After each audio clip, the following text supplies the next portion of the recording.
Tonight, Central Indiana is coming together to remember Marion County Sheriff's Deputy John Durham. Investigators say an inmate attacked him during an escape attempt this morning. Deputy Durham is the third member of law enforcement to be killed in the line of duty the last 2 weeks.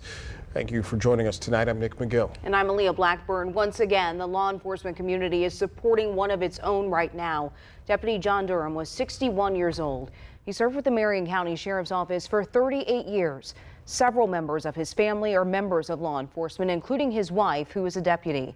He is survived by his wife, 4 children, and his parents. The Marion County Sheriff's Office says he set himself apart as an honorable and faithful public servant. This memorial you see here is now set up outside the Criminal Justice Center.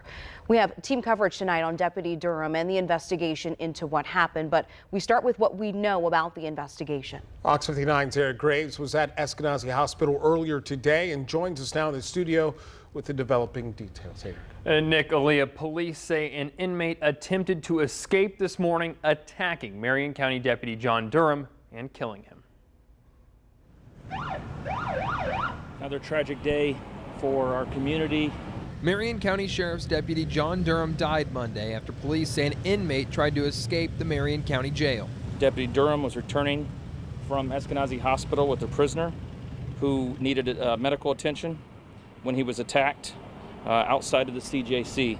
Police say the attacking inmate is accused murderer Orlando Mitchell. After the attack, Mitchell stole a jail van.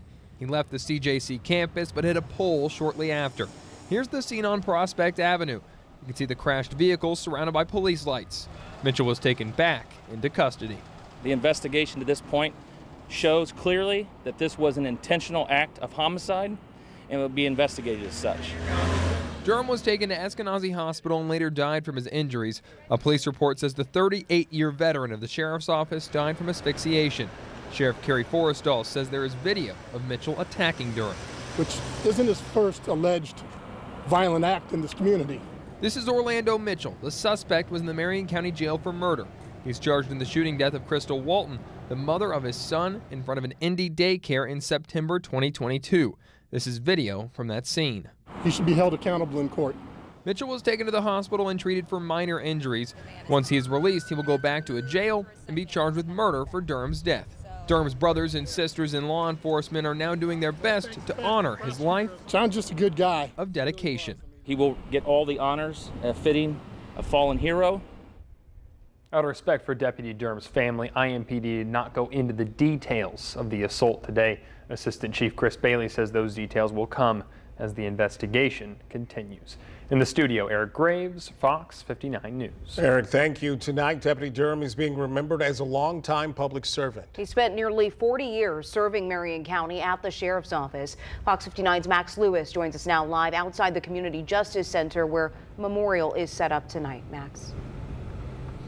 Yeah, Aaliyah and Nick, I'll just step out of the way here and give you a look at that memorial. You see a transport van draped in black over the windshield. That is now set up here as a memorial for Mr. Durham. You can see some flowers have already been placed there. When we arrived here earlier, some people were paying their respects. Tonight, not only is Deputy Durham being remembered for his service, but also the service that he inspired in his family.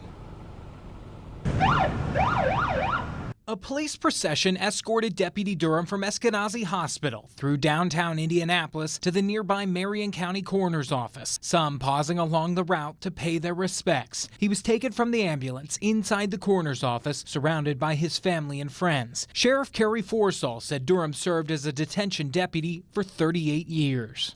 John's just a good guy. He really was. I mean, you can't give that much law enforcement to your community and not have meant something.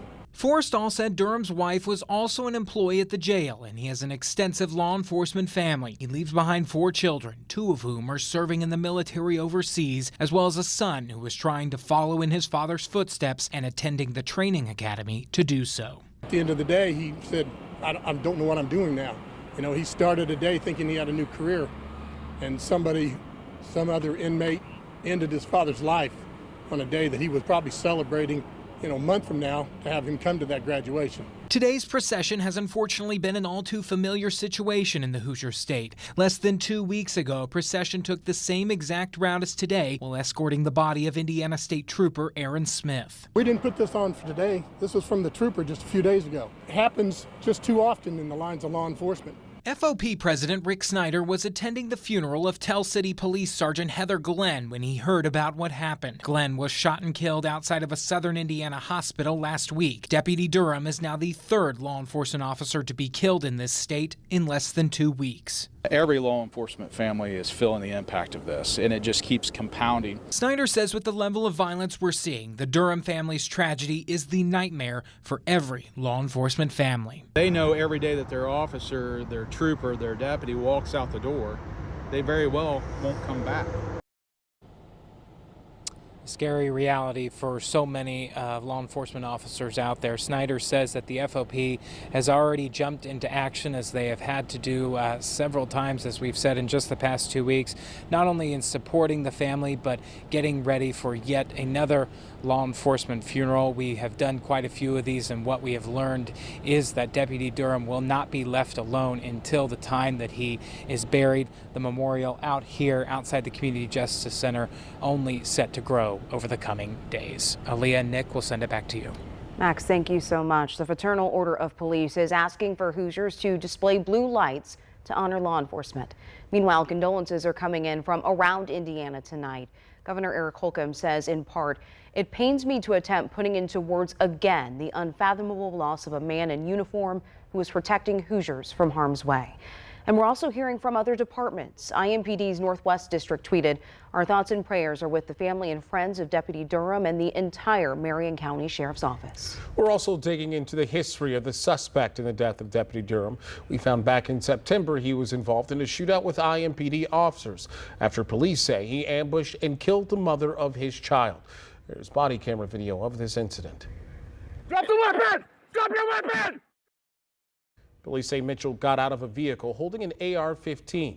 Rather than dropping it, he pointed it at an officer. Both opened fire. Mitchell was hit in the leg. He's now in custody on a murder charge for the September incident. As for what happened today, the Marion County Prosecutor's Office will decide on final charges.